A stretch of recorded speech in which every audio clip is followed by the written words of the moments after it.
Hello, my name is Jordan Wolfson. I'm a painter and a teacher. I've been painting for over 40 years, exhibiting nationally and internationally, and teaching for over 25 years, reaching hundreds of students. Throughout these years, I've been developing a way of learning to paint that goes beyond technique and skills and helps guide emerging painters to arrive at their own deeply engaged, unique way of working. I've recently integrated various teachings into one efficient course, Painting as Creative Empowerment. I'll be offering this course soon and wanted to let you know about it. If you haven't watched the first video I sent out describing how I got started putting this course together and what some of the deeper motivations are, you might want to watch that video after this one. In this video, I'm going to be going over some of the details and structure of the course. What are the larger sections and what kind of outcomes you can expect from participation. Who this course is for. By this time in your painting journey, you've taken at least a few foundational courses. You've developed a basic skill set or perhaps a fairly developed skill set, and you do well at participating in workshops and courses, but you may be having a difficult time developing and maintaining your own studio practice, figuring out your own way of working that feels real and yours. Or perhaps you're able to start up a painting but have a difficult time returning to it and taking it further and developing it, not to mention finishing it. What we'll be covering in this course will address exactly this: how to become familiar with your own actual creative temperament by beginning with what feels like the very obstacles and inhibiting energies themselves. This isn't going to be about the stories behind these obstacles. This isn't going to be therapy. It will be drawing and painting using the energies of these emotions. And through working directly from those places in us, we'll find a fountain of creative energy and life force and motivation. The first half of the course will be exploring the energies of various emotional states in our work. The first 2 weeks we'll be working with anxiety, insecurity, fear, locating those energies directly in our bodies and wielding them, using them as we mark, exploring what that looks like in drawing and painting, both representationally and abstractly.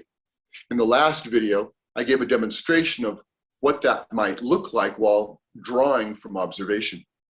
So instead of my anxiety stopping me from working, it becomes the very fuel for beginning my work.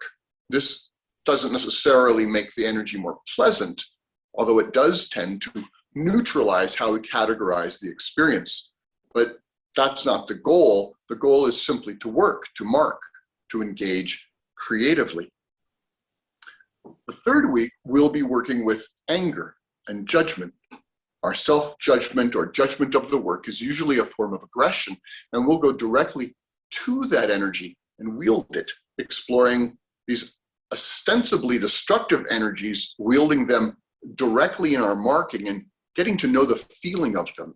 This leads, remarkably, to reveal the apparently destructive energy to actually be creative energy.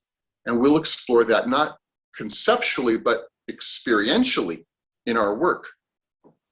Week 4, we'll be working with desire and frustration that can often, though not necessarily, have an erotic quality to it, the desire to expand and merge with life.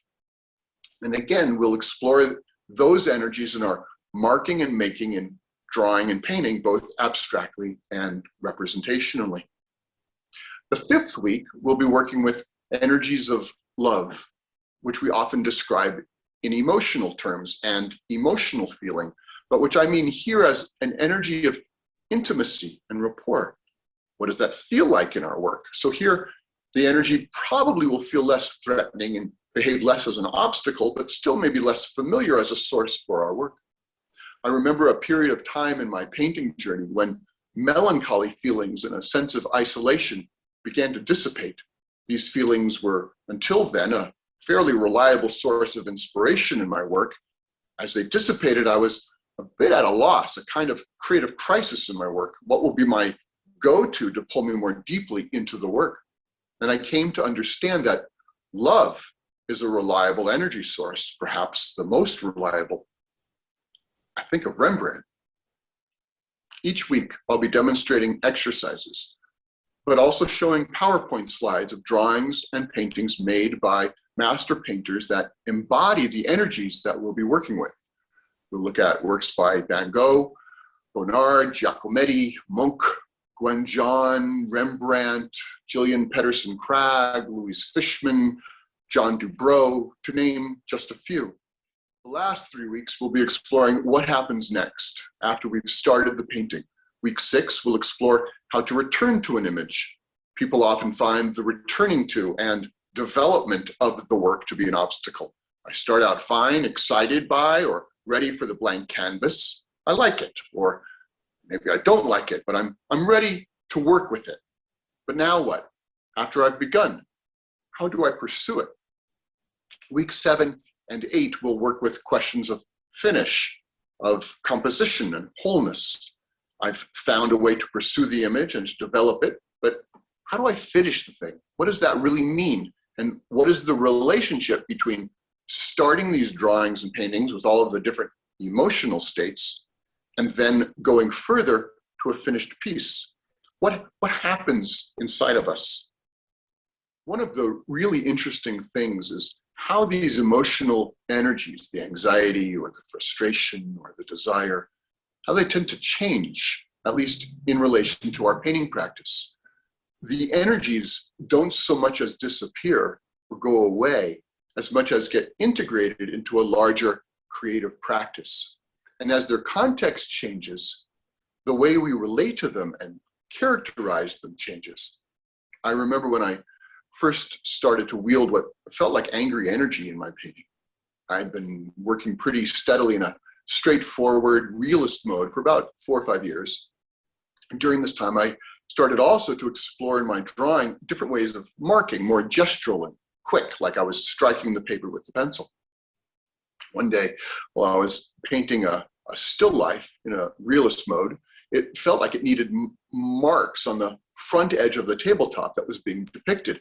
The marks seemed necessary to break the horizontal line of the table, but the marking didn't correspond to what I was seeing at all. It wasn't objective and real in that sense, but I felt a strong urging, and so I followed it.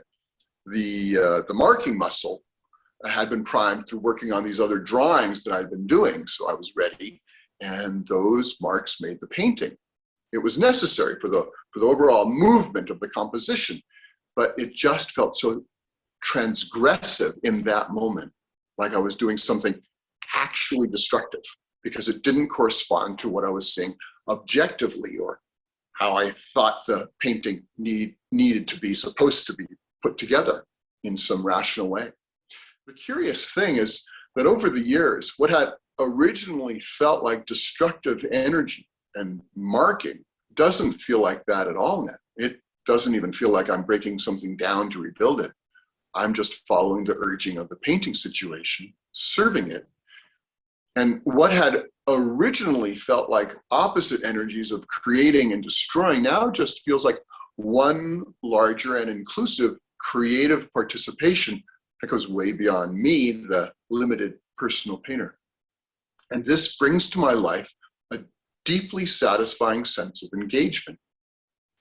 This is what I would like to share with you, to give you the keys and skills to develop this for yourself in whatever form it takes. This isn't something reserved for only a select few. This is available for anyone and everyone who feels an urge to mark and to make and to explore handmade, two-dimensional imaging, what we call drawing and painting. This kind of deep engagement is your birthright. But because these emotional energies can be quite intimidating, it's often very difficult to find one's way through them or with them on one's own. So people get stuck hoping one day those energies will just disappear.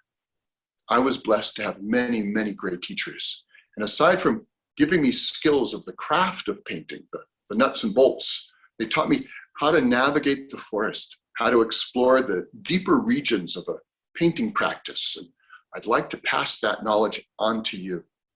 It took me years to become familiar with it, and I've streamlined the process, and now I'd like to offer you a real opportunity to be introduced to all of this in 8 weeks. In the next video, I'll be describing some of the key experiences I had that led me to creating this course, both as a painter and as a person in the world, and why I think it will serve you. Thank you again for joining me for this video. It's a real pleasure sharing all of this with you. If you would like more information, specifics or details, or to register, space is limited, please click on the link below. I'm very much looking forward to it. Thank you.